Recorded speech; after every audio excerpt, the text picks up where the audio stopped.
Well, I think the first thing is, why is Joe Biden on vacation? I don't think he's taken one question from the press this entire weekend. So this is a frightening situation. It's an embarrassing situation for the United States. But I think, frankly, it's not surprising. I mean, Maria, tell me what this administration has done right in their first 8 months on the job. We got inflation like crazy. We got a crisis on the border, which we're going to talk about. We now have this unbelievable mess in foreign policy. We have an economy that's not where it needs to be, and crime surging in every major urban area. We had 12 murders in Chicago 2 weekends ago. So tell me what they've done right. This is, as I said, it's embarrassing. It's frightening. We've never seen anything this crazy in foreign policy probably since back in Vietnam when we had to get people out at the last minute as well. So let's hope we can protect American lives. But this would not happen. This would not happen if President Trump was in the White House. We know that. We would not be treated the way we are from our adversaries. We would not have what took place up in Anchorage, Alaska a few months ago, where Secretary Blinken was treated the way he was by his Chinese counterpart. That just would not happen when you project strength and confidence from the White House. But unfortunately, we don't have that today.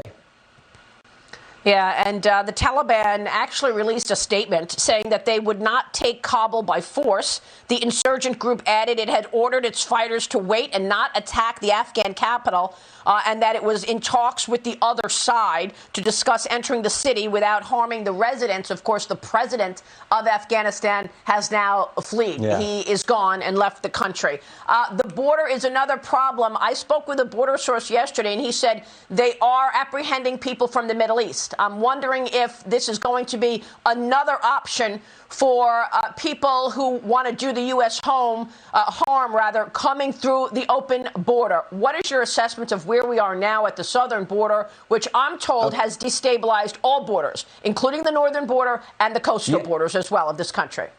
No, of course it's a concern. I mean, terrorists could get into our country. We know the drug cartels now have basically control, and they're sending people through the border. Of course, fentanyl and drugs are coming through, causing all kinds of harm in our communities.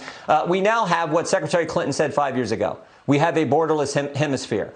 And I believe it's intentional, because you cannot look at these numbers and look at what's happening and not conclude that is actually a deliberate act by the Biden administration. Remember, Maria, March was the highest month on record for illegal crossings until April came. And then April was the highest month until May. And then May was the highest month until June. And then June was the highest month until July. This just keeps increasing. So it is truly a deliberate action, a borderless hemisphere, as the Democrats said. And it brings with it all the problems of drugs, not to mention the threat from terrorists now. Again, when you have a weak administration, bad guys will exploit that. Yeah, we're looking at the border encounters right now at 212,000 for the month of July. It's gone up every month. Let's look at the drug seizures, because I just have this breaking news that CBP agents in San Diego discovered 2.8 tons of meth and fentanyl powder, the largest drug smuggling seizure along the border to date. This is an incredible number. And of course, we've had 93,000 overdoses in America because our people, our young people, are taking drugs, common drugs like Xanax, but those Xanax pills were laced with fentanyl. Unbeknownst to them, there was also toxic cocaine that led to 8 overdoses just in this neighborhood where I am right now, the North Fork and Shelter Island, in the last 8 days. What is the justification for pushing fentanyl into this country? This is just to kill. I mean, what is fentanyl used for other than to kill? And I know that the underlying chemicals are made in China. So you've got the Chinese criminal cartels working with the Mexican criminal cartels to kill Americans by getting this drug into this country. Yeah, I mean, this is Joe Biden's America. Terrorists being more aggressive. The Taliban control Afghanistan. The cartels control the border, and China keeps being as aggressive as they can. That is the world we live in today, again, because you don't have any kind of confidence, I think, projected from the Oval Office. So, look. It's no accident or no question of what needs to happen. You got to go back to the policies at work. You got to build a wall. You got to have the Remain in Mexico policy. And you need to imagine this, Maria. Enforce the law. People who are supposed to be detained according to our law, detain them. People who are supposed to be sent back according to our law, send them back. You have to enforce the law, but they're not doing it. This administration is not doing it on our border, and that's why month after month after month, we see the numbers coming across. This is not rocket science.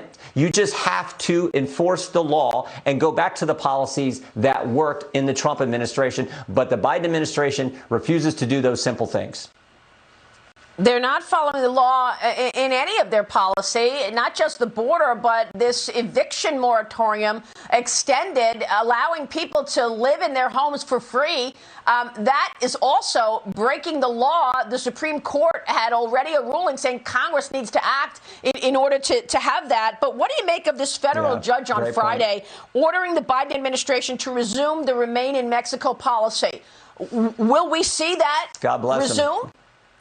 Let's hope so. But again, the way they exploit the law, don't follow the law, the way they just thumb their nose at the Constitution, as you mentioned on the eviction notice. Again, this is not just coming because I'm a Republican, but tell me what they've done right. I mean, look at their economic policy, Maria. Their economic policy is basically lock down the economy, spend like crazy, pay people not to work. The same people you're paying not to work, tell them they don't have to pay their rent. And oh, by the way, for people who do work and do pay their rent, they're getting ready to raise your taxes. Now, that's the dumbest economic plan you could come up with, but that's their plan. So they do everything wrong. I mean, I don't get it. I think so. I think a lot of Americans don't get it. And frankly, maybe, just maybe, there's a few Democrats who now figured out, the 9 Democrats who signed the letter to Pelosi and said, we don't want to vote on this crazy spending. We just want this 1.2 so-called infrastructure. We don't want to vote on the other $5 trillion they want to spend. Maybe there's some rational thought coming back to some Democrats, and we can stop some of the craziness that's been going on by the Democrats in Washington. So let's talk about that, because Nancy Pelosi is telling you and your colleagues that you need to come back from recess early. You've got to come back on August 23rd to vote on this spending.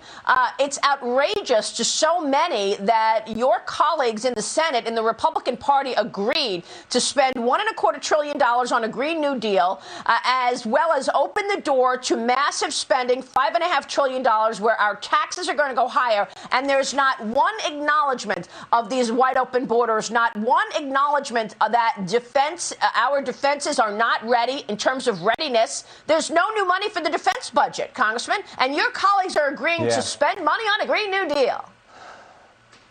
Yeah, they don't want to address the real issues, the real crisis that are happening in our country right now. They just want to keep spending and keep moving things to in this socialist fashion. Look, I don't know why the Republican senators went along with it. I wish they hadn't. Let's hope we can slow it down and stop it. I do think it's important that your viewers understand just how massive this is. We normally spend $4 trillion, and we were already piling up debt just with the normal spending of $4 trillion. But Democrats have already spent 1.9. They're looking to spend the 1.2 and the 3.5 on top of that. So that's $6 trillion more than we normally spend. I mean, I don't know that that's ever happened in America. You can maybe go back to World War II, maybe percentage-wise when we were fighting the two evil powers that we were fighting then. Maybe we spent like that. But it's never happened in American history, never happened in human history, and they just want to keep doing it. Again, I hope there are a handful of Democrats, at least these 9 who signed this letter to the Speaker. I hope they're willing to say, wait a minute. I think the reason they're now finally figuring out what you and I know and what the American people know is they know an election's coming up next fall. And if they keep doing this, they know they're going to get their tails kicked. So I think that's part of it. But let's hope we can hold the line on some of this craziness. Well, let's end on this Fox News poll showing that the majority of registered Democrats now prefer socialism over capitalism. OK, this is a Fox News poll, and it says that Democrats are favoring socialism over capitalism. This is just extraordinary in terms of this latest Fox News poll. Make sure you look at this and want to make a comment as we go on what voters need to understand as they vote in 2022 in the midterms. Yeah. Well, the majority of Americans don't buy into that socialism. They believe in the values that made our country great. Here's the key thing. Right now, the Democrat Party, as you point out, the left controls that party. And you now have a major political party in this country, the Democrats, who don't like America. They think we're bad. They think we're terrible. The Republican Party understands we're the greatest nation in history. Not perfect, but the greatest nation in history. And there are certain values and principles that need to be defended. That's the contrast today. That's what's going to be on the ballot in next November. And I think it's why the Republican Party is going to win big.